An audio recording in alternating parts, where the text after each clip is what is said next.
Magandang araw mga Aldab Nation! May panibago na naman po akong update para sa inyong lahat. Pero bago natin ito umpisahan ay huwag niyo muna kalimutan na mag-subscribe sa aking YouTube channel at i-click mo na rin ang katabing bell button para maging updated ka sa mga latest videos na ia-upload ko. At kapag umabot na ng 100,000 subscribers ang aking channel ay may sorpresa ako para sa inyong lahat. Alam kong excited na kayo kaya naman ngayon, umpisahan na natin ang ating kwentuhan. Ang pag-uusapan natin ngayong araw na ito kung saan ang Fulkerson Fam may ilalabas raw na mahalagang announcement. Ano kaya itong mahalagang mensahe ng pamilya ni Alden para sa mga Alden Nation? Mahalagang malaman raw ito ng lahat. Ano ito, gaano ito katotoo at may sapat nga bang ebidensya ang makakapagpatunay rito? Well, yan ho ang ating aalamin at pag-uusapan ngayong araw na ito. Pero bago ho yan ay bibitinin ko muna kayo ng kaunting-kaunti lamang kung saan magbasa muna tayo ng mga nakakatuwang post ni My Name is Theo01 sa Twitter. Kaya naman wag na natin patagarin pa at sabi niya sa kanyang tweet, sa pagiging faithful ni AKM, never ko yang pinagdudahan. Sa dami ng babaeng nireserba sa kanya sa mga out-of-town shows o out of the country, wala yang pinatulan. Kahit hubot-hubad na sa harapan niya, hindi man lang niya magawang hawakan.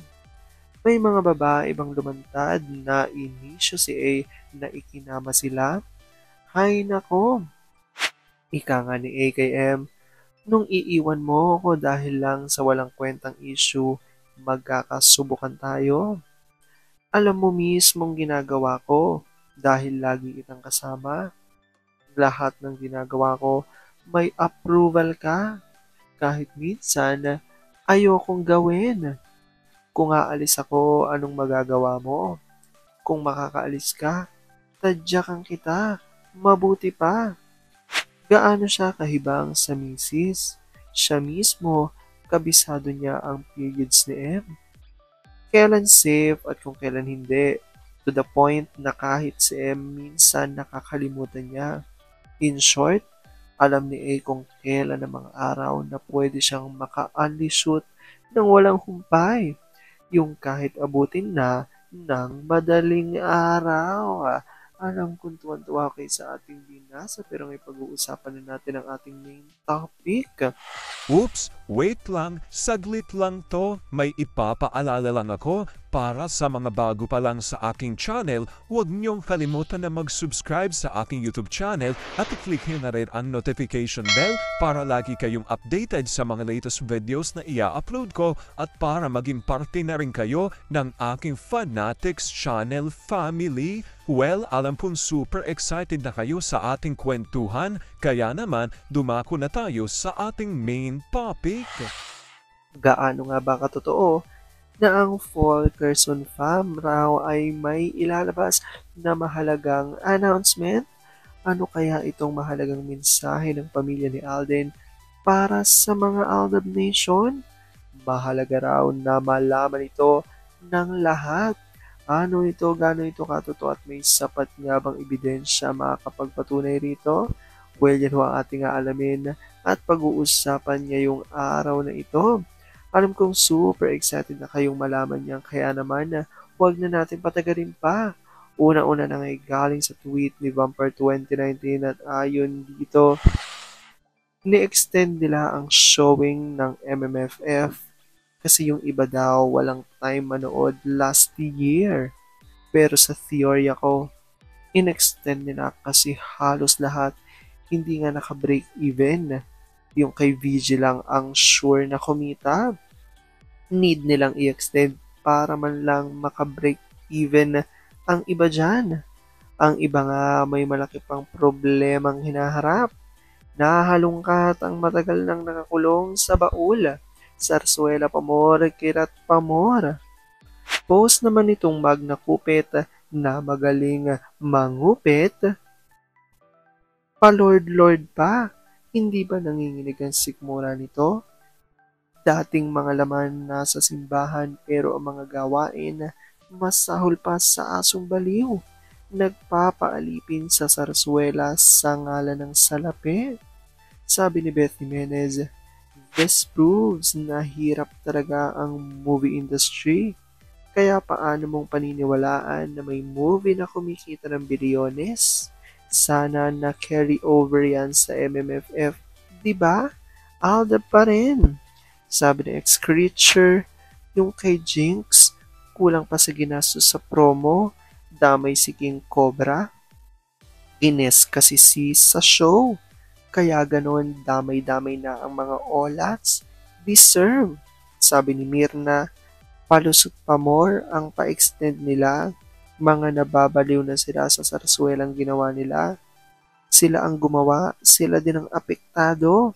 Akala nila ay hindi truth ang karma. Hindi pa yan. Hanggang hindi nila tinitigilan ng Aldabs sa parusang ginagawa nila. Karma lang ang katapat nila. Promise! At sabi nga rito ni EMA, correct, na-extend kasi nga daw, maraming hindi nakanood due to moviegoers demand daw. Isasabay nila sa foreign movies na showing na hindi lalong walang manonood. Meron man sila pa rin yung binibigyan ng free ticket. At sabi ni Doris Castillo, yes, let's not battle. Wait at announcement of Fulkerson family. Walang nag-condolence sa mga endorsements nila like GMA. Alda pa rin. Sagot naman ni Sonia Buena Obra, why only now kung ano man yan? Nako po, ayoko nang i-mention pa sila. Baka may makiride pa. Obvious na nag-iingay kasi nga wala ng project. Kaya burado na ulit ang karir niya. Gagawa pa ng kwento. Pwede ba tanggapin na lang nila na wala ng karir yan? Ito talagang ex-network. Hindi na alam kung ano ang gagawin. At kaya nga ito nasabi ng ilan sa mga netizens ay dahil nga ito sa post at revelasyon ni Mamila Kambal na ayon dito, True-blooded Aldab Nation. It seems na may kinakalat na balita ang mga sakden about lolo ni RJ. My advice, let's not make battle until there is an official announcement from the Fulkerson family themselves. Check their SOCMED accounts, account of AR's businesses, management, endorsements. Let's remain silent about the issue. In the meantime, let's just continue spreading all the chivis on all social media platforms. My only post about this issue, Alda pa rin no to solo projects. So, ayan nga ang ilan sa inilabas nga ng mga Aldab Nation source. Actually, ang tinutukoy raw ho dito na revelasyon ng Fulkerson family di umano ay tungkol din sa namumuong relasyon daw ni Kath at Alden. At ito nga ho ay pinakakalat ng maraming mga Kathleen fans. So, syempre, ayon nga sa mga Aldab Nation, kaya nila ito inilabas upang maging handa raw ang maraming mga Aldab Nation sa kung ano man ang di umani announcement ng Fox Fam sa mga darating pa raw na araw. Kailangan ay huwag na tayong magulat dito. Kaya inunahan na ng mga Aldab Nation source kung ano man ang magiging laman ng mensahe o announcement raw di umano na ilalabas. Kaya naman kung ano man daw nga ang lumabas na ito, huwag mag-alala dahil ito nga raw di umano ay gawa-gawa lamang ng mga sarsuelistas. Kaya wala dapat ikatakot, wala dapat ikapangamba, at walang dapat ikalungkot ang mga Aldab Nation patungkol dito. Pwede comment down below dyan guys kung ano po opinion nyo patungkol dito. Alam ko dahil dito marami sa inyo mas lalo ngayong kumakapit at naninindigan na Aldab nature is real. Pero sabi nga natin na kahit na ano pa man ang magdesisyon ni na Alden at Meng sa kanilang buhay, karera at buhay pag-ibig, ay kailangan natin sila supportan, kailangan natin itong tanggapin ng buong buo dahil yun ang kanilang deserve.